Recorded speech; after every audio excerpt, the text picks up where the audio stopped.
অস্ত্রবাজি, মামলাবাজি এবং সেই সাথে শোডাউন, প্রেশারের যে রাজনীতি আছে সেগুলোর থেকে বেরিয়ে আসার রাজনীতিটা আমরা করতে চাই। আমাদের পার্টি মেকানিজমটাই এমন যে আমরা আসলে এই ধরনের শোডাউনের রাজনীতির বিরুদ্ধে। 30 ডিসেম্বর আমরা চেয়েছিলাম যে ঘোষণাপত্র আমরা দিব, এবং তখন নাগরিক কমিটি ছিল এবং সেই সাথে বৈষম্যবিরোধী ছাত্র আন্দোলন উভয় মিলে এই সিদ্ধান্তটা নিয়েছিলেন। তখন আমরা পুরো দেশ থেকে যত ছাত্র জনতা যারা অভ্যুত্থানের অংশগ্রহণকারী ছিলেন সকলকে আমরা আহ্বান জানিয়েছিলাম এবং স্বতঃস্ফূর্ত অংশগ্রহণ সেই সময় আপনারা দেখেছেন।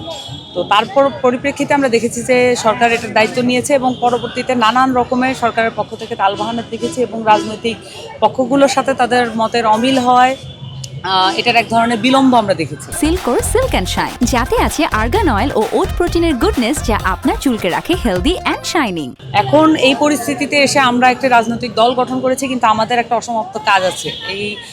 আমাদের রাজনৈতিক দলে যারা আছেন নেতৃত্বস্থানীয় প্রত্যেকেই আসলে গণঅভ্যুত্থানের নেতা, এবং তারা মানুষের সামনে সেই দায়িত্বটা আসলে তাদের কাঁধে চেপে আছে যে ঘোষণাপত্র প্রণয়ন করা দরকার। আমাদের এই আজকে শহীদ মিনারের এই আয়োজনটা বেসিক্যালি ঘোষণাপত্র প্রণয়নের আয়োজন ছিল।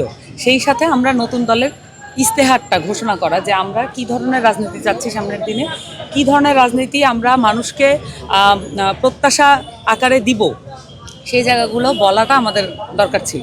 তো যেহেতু আমরা দেখলাম যে সরকারের পক্ষ থেকে 5ই আগস্ট বা 8ই আগস্টের মধ্যে সম্ভবত ওনারা বলেছেন যে তারা ঘোষণাপত্র প্রণয়ন করবেন 5ই আগস্টের মধ্যে, তো সেক্ষেত্রে আমরা আমাদের নতুন দলের ইস্তেহারটা আজকে সবার সামনে পাঠ করব এবং ইস্তেহার সম্পর্কিত যে কোনো বয়ান আমাদের আহ্বায়ক সাহেব অবশ্যই সেটা জনগণের সামনে উন্মুক্ত করবেন।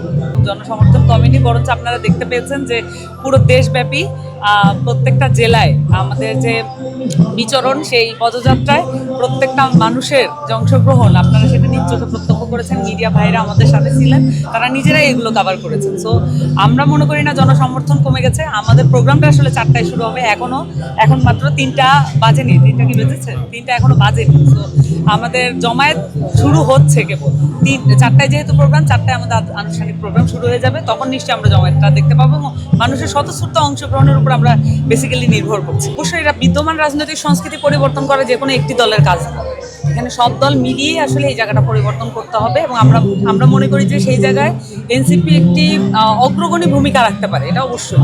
এবং সেই জায়গায় বিদ্যমান যত ধরনের রাজনৈতিক দলের মধ্যে যে ধরনের সংস্কৃতি আছে, অস্ত্রবাজি, মামলাবাজি এবং সেই সাথে শোডাউন, প্রেশারের যে রাজনীতি আছে সেগুলোর থেকে বেরিয়ে আসার রাজনীতিটা আমরা করতে চাই অবশ্যই, এবং সেখানে আমরা ভ্যানগার্ডের ভূমিকাই রাখতে চাই।